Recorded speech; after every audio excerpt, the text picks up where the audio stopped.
What up? It's your boy BigDonSkillz bringing you another video today. And today we have the review of the one and only Mario Kart Mobile. And it just kind of makes me sad, man. I didn't want this review to be this way, but I'm sorry. I'm going to have to dig right into you, Mario Kart. This is not what I expected at all. And it's a huge disappointment in Nintendo's lineup of games so far. Nintendo has really kind of dropped the ball in a lot of their games when there's so much potential out there. Super Mario Run, huge disappointment. Giant $15, I think, to really get the full version of the game. And it just didn't have the features that people were really looking for. So that was a huge disappointment. Animal Crossing was solid. I just don't play it anymore, so I don't really have too much to say about Animal Crossing. But there does get to a point where you do feel like if you aren't paying for those microtransactions, you aren't getting any further in the game. The only exception I have is a game called Dragalia Lost, which I'll make a review about later on. Now, the problem with Mario Kart is that it has the foundation, but it doesn't take advantage of it in the right ways. And let me start off by saying the positives of Mario Kart. Before I really dig into it, I'm going to go about the positives. The positives being the game is absolutely gorgeous. It looks like a combination of Mario Kart 7 and Mario Kart 8, where the graphic fidelity and the vibrant colors of 8 were pretty much infused with the characters of 7. That's what I would say. So the game's gorgeous. It looks amazing, especially when you have your graphic settings on max. And that's kind of where it stops. That's kind of where the good things about this game stop, unfortunately. When you first jump into the game, you're greeted with a tutorial. The tutorial shows you two different control methods. One of them being a drift mode, where essentially you tap and hold, and your character will automatically do a bunny hop into a drift. This method allows you to drive a lot faster and get a more speed boost. But the controls and the feel of it is insanely inconsistent.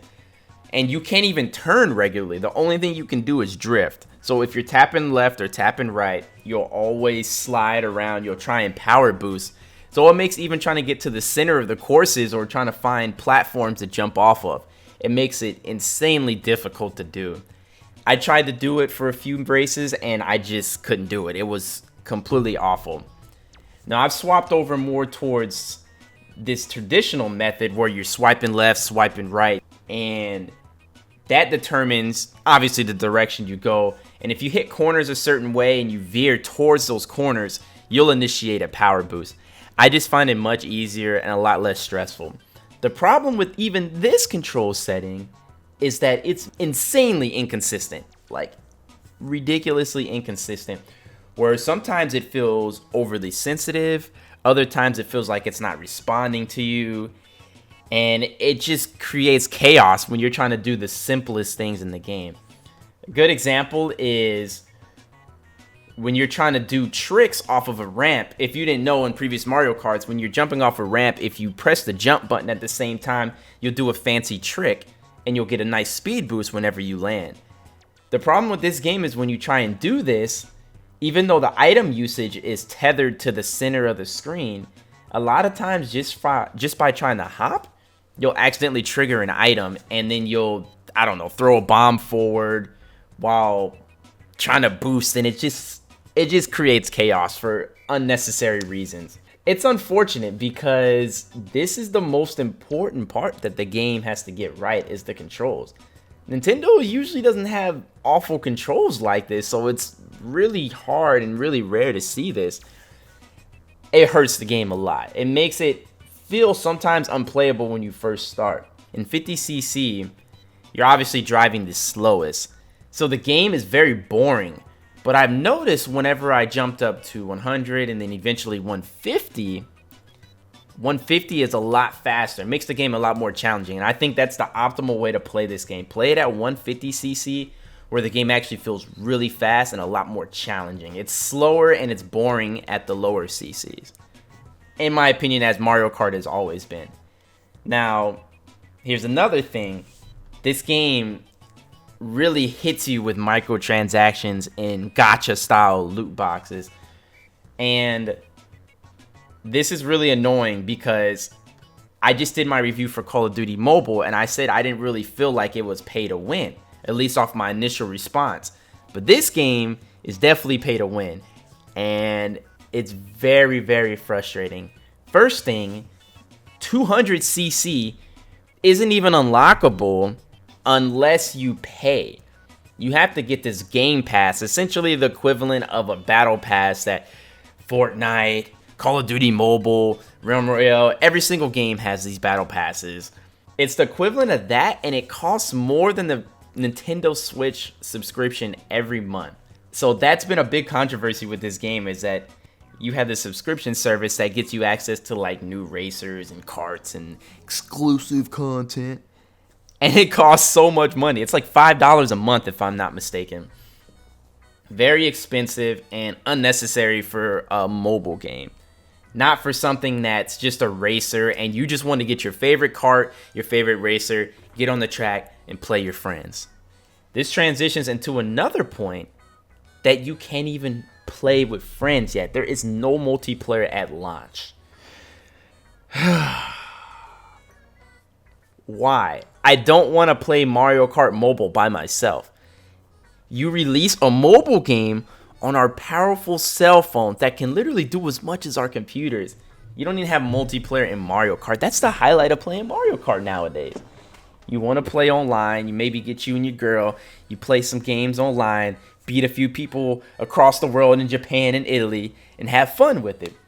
Not available at launch. Absolutely devastating. And I just don't understand. And Nintendo continues to do this with their games where they just don't care about the multiplayer.